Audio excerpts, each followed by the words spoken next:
No, EA, you've disappointed me again. Hello, most awesome Sims 2 fans, and today I have set out to renovate 290 Main Street in the Legacy edition of The Sims 2, but surprise, surprise, I had crashes galore. You're going to see me attempt it here before I start completely over in my Sims 2 Ultimate Collection copy, so let's get into it. Please take a moment to like and subscribe for more Sims 2 content. And if you are having issues with your Sims 2 Legacy editions, please let me know in the comments down below how it's going. One of the things I want you all to immediately notice about this lot is that the original entryway is centered. In the base game, this makes sense because the Sims route to the phone booth in the middle of the lot. But realistically, door entrances would face where people actually arrive, hence to the parking lot. The parking lot's off to the side, so I feel that the layout needs to reflect that.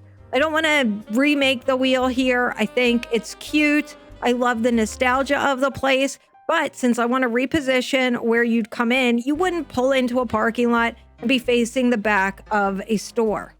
Let's talk for a second about the first side of the build. First, I wanted to do the 50s diner because I felt this is something that you might see in strip malls, would be a diner maybe on one side and a restaurant, then your food store and something else. I also felt that it wasn't a far stretch of the imagination to have put the 50s diner on one side and a restaurant on the other side because we got all of the DLC in this release of the game.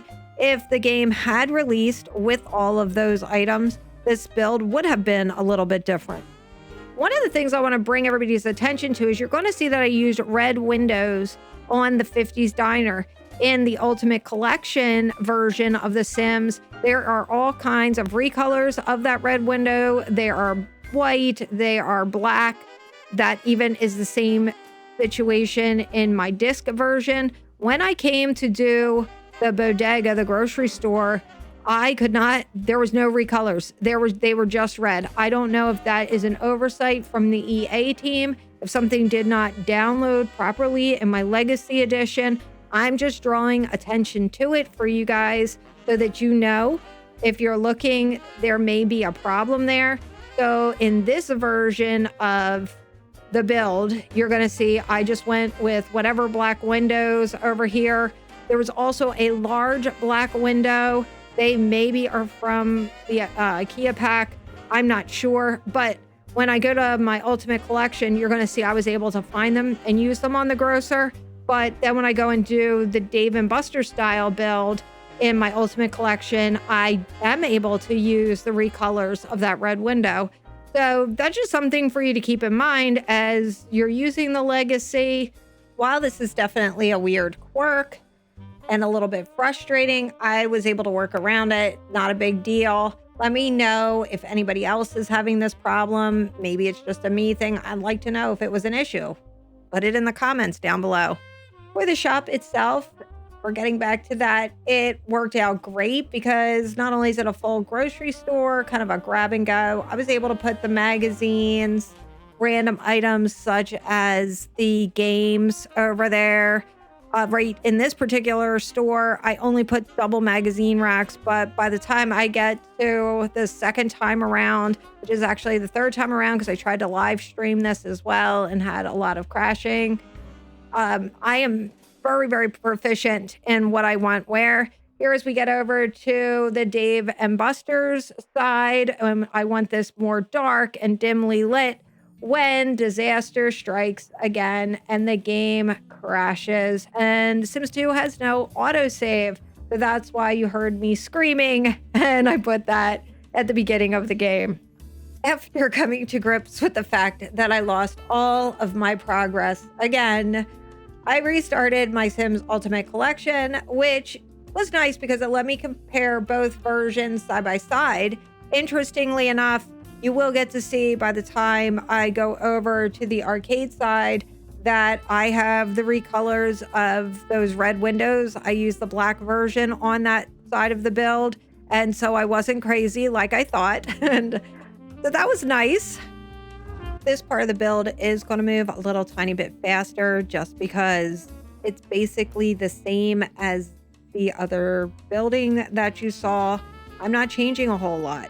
One of the things I did do was I feel that by this point, I really knew what I wanted with the grocery store. I made the fruits and vegetables a little bit smaller.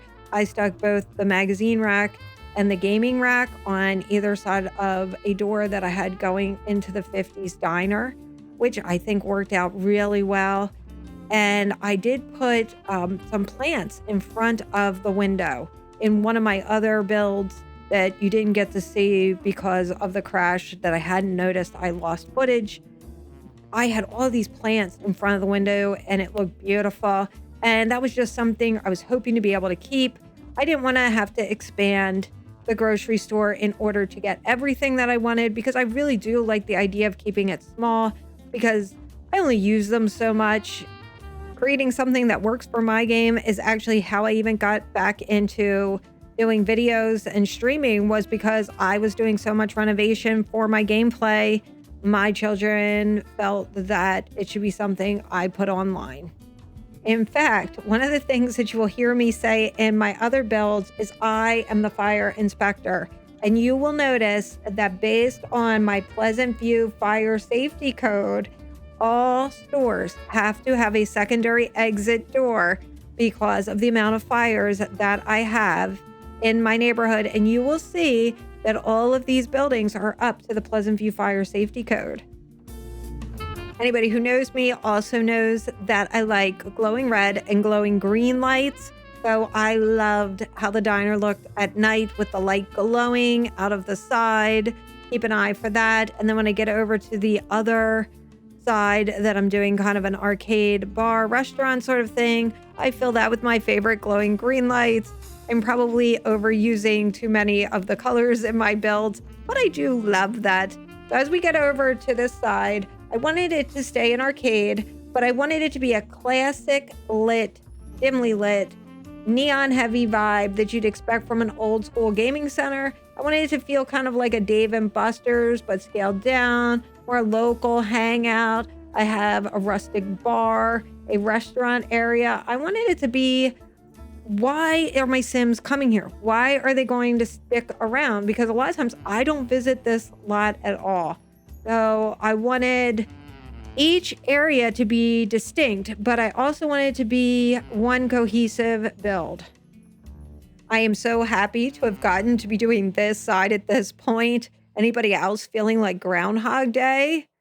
I was so happy by the time I got over here because I had built the other side so many times that I probably made this bar a tiny bit nicer than what I thought I was going to go for. And the restaurant just evolved into something probably a little tiny bit nicer than what I would have normally gone for. But I was thrilled to be on this side. Again, you'll notice, as I mentioned before, I am using the recolors of the red windows from the 50s diners. I'm going to use the black ones on this side. And also, I put my exit doors going out the back for my Pleasantview fire safety code. I'm sure I should have mentioned this earlier in the video. I don't know how many brand new Sims 2 players we have out there since the release of The Sims 2, or re-release rather, for a grocery store. All I needed in order to make it work was a counter and a cash register.